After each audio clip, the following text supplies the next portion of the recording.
Hyderabad film నగర్లో నకిలీ IPS అధికారిని పోలీసులు అరెస్ట్ చేశారు. ఐపీఎస్, ఐఏఎస్ అధికారి అంటూ శశికాంత్ పలు మోసాలకు పాల్పడ్డట్టు పోలీసులు గుర్తించారు. ఇద్దరు గన్మెన్లను పెట్టుకుని బిల్డర్లను బెదిరించారు.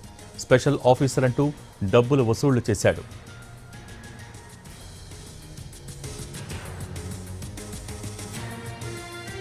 అంతేకాదు పలు ప్రాజెక్టులు ఇప్పిస్తానంటూ బిల్డర్ల దగ్గర డబ్బులు తీసుకున్న డబ్బు ఇవ్వకుండా గన్మెన్లతో బెదిరింపులకు దిగటంతో పోలీసులకు ఫిర్యాదు చేశారు బాధితులు. విచారించిన పోలీసులు శశికాంత్ను అరెస్ట్ చేశారు. డిప్యూటీ డైరెక్టర్ మైన్స్ ఎంహెచ్ఏ అధికారినంటూ నమ్మించి మోసం చేశాడు శశికాంత్.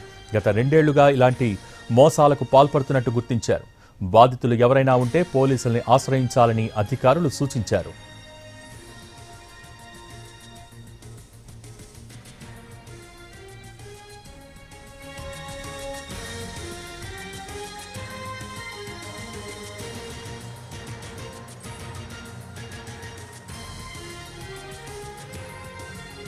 ఇతన్ని ఇంట్రాగేట్ చేసిన తర్వాత మనకు అర్థమైంది ఇతను పబ్లిక్ని నమ్మించడానికి ఇద్దరు ప్రైవేట్ సెక్యూరిటీ గార్డ్స్, అంటే ఇప్పుడు ఆర్మీలో కొంతమంది ఇద్దరు వ్యక్తులు రిటైర్ అయితే వాళ్ళు సర్వీస్లో ఉన్నప్పుడు వెపన్ లైసెన్స్ తీసుకొని తమిళనాడు వాళ్ళు ఆ వెపన్స్ పర్సనల్ ప్రొటెక్షన్ కోసం ఇస్తారు ఇవన్నీ లైసెన్సెస్.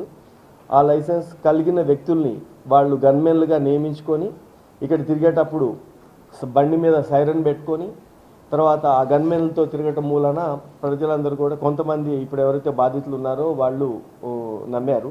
మన దగ్గరికి వచ్చినంత వరకు ఇప్పుడు గోల్డ్ జిమ్ వాళ్ళలో సంబంధించిన వాళ్ళు ఇద్దరు, తర్వాత ఎవరైతే ఇంటిలో ఎక్కడైతే అద్దెకి అతను ఉంటున్నాడో వాళ్ళ వరకు ఇప్పుడు వచ్చింది. బహుశా ఈ ఫోటో మీరు ఇచ్చిన మీడియా మిత్రుల ద్వారా బయటకు వెళ్ళిన తర్వాత ఆ ఫోటో చూసిన తర్వాత చాలా కంప్లైంట్స్ రావచ్చు.